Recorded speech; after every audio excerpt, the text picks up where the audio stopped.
yung i-share ko sa inyo ngayon na maraming maraming nagkakaroon ng issue dito for sure, lalo na sa mga di-clutch na mga motorsiklo, yung apakatigas nung clutch lever nila, o kaya kung di man matigas, maganit.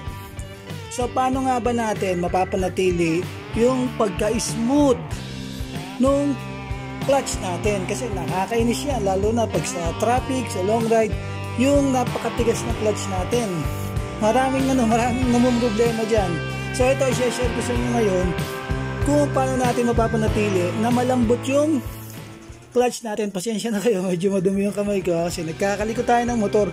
Sakto, naisip ko na lang na i-share din sa inyo kasi marami nagtatanong sa akin kung paano raw palambutin yung clutch lever ng mga motorsiklo natin. So unahin natin dito, i-make sure nyo lang lagi na yung clutch cable natin nakasuot yan sa tamang pagsusuotan niya, o yun sa tamang daan niya papunta mismo dito sa makina, from clutch lever to makina. Make sure lang na tama yung daan niya, kasi meron naman niya mga hook normally. Meron niya mga hook kung saan talaga siya nakalagay. So dapat tandaan din natin yung stock na setting kung saan siya nakadaan talaga. Yun yung susundan natin. Hindi pwedeng yung cable natin batak yan o kaya ipit. Nahihirapan siya sa pagano, kasi pagka pinupul nyo yung clutch lever, nahihirapan siya mag-play. So dapat yan nasa tamang pwesto talaga. So ito, ilalagay natin sa tamang pwesto to. Yan, ito na, ilagay na natin sa tamang pwesto. May mga kasi yan, may mga hook yan. Hindi naman kayo ililigaw niyan, makikita nyo sa mga motorsiklo nyo yan. Meron talaga yung daan papunta dito sa makina nyo. Kailangan tama yung pwesto niyan para yung cable natin hindi pilipit, hindi batak. Para hindi niya napipigilan yung pag-pull ng clutch natin. Isa yon sa nagiging dahilan kung bakit nagiging matigas yung clutch cable natin. Then ito pa isa, papakita ko rin sa inyo. Pansinin niyo yan, ito. Yan, di ba? Meron ng sira yung mismong clutch cable niya. Kasi nga hindi siya nakasuot ng tama dito sa motorsiklo. So nadidikit siya sa makina, napapaso siya or naiipit. So pag pinasukan ng tubig yan, pwedeng magkakaroon ng kalawang yung loob ng cable natin. So titigas talaga yan. So kaya mahalaga talaga tama yung pagkakasuot nyo ng clutch cable, kasi nakadesign talaga yan para hindi siya mapaso, para hindi siya maipit. And then syempre pag magpapalit kayo ng cable, magandang klase na rin. And then dito naman tayo, ugaliin natin yung regular maintenance ng clutch cable natin. Yan.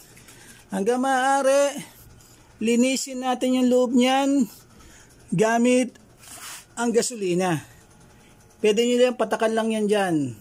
Yan. Sample lang yan ha. Pero meron talagang magandang way nito para malagyan natin ng gasolina yung loob niyan.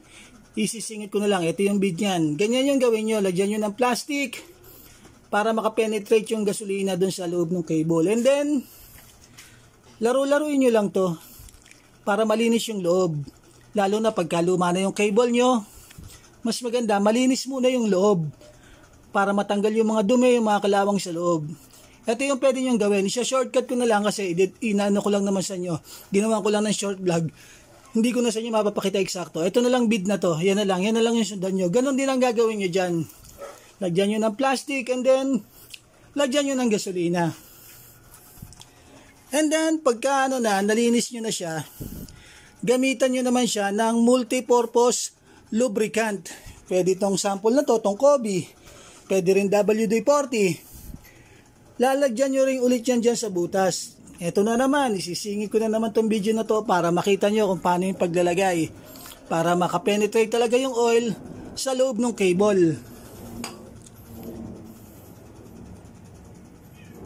Yan, sundan nyo lang yan. Ganyan lang naman yung gagawin nyo. Napakasimple lang yan para mapanatili natin yung smoothness ng cable natin. Ang galing! Pero kung nakaano talaga kayo kunyari naka-racing clutch spring kayo, medyo matigas talaga yung clutch nyo yan kahit anong gawin nyo dito sa cable natin. Pagka naka-racing clutch spring kayo, normally kasi mga racing clutch spring, built for performance yan, kaya matitigas talaga yan. Pero yun nga, dito muna tayo sa maintenance ng cable. So yung mga sinabi ko sa inyo, ulitin ko lang, kailangan nakasuot to ng maayos.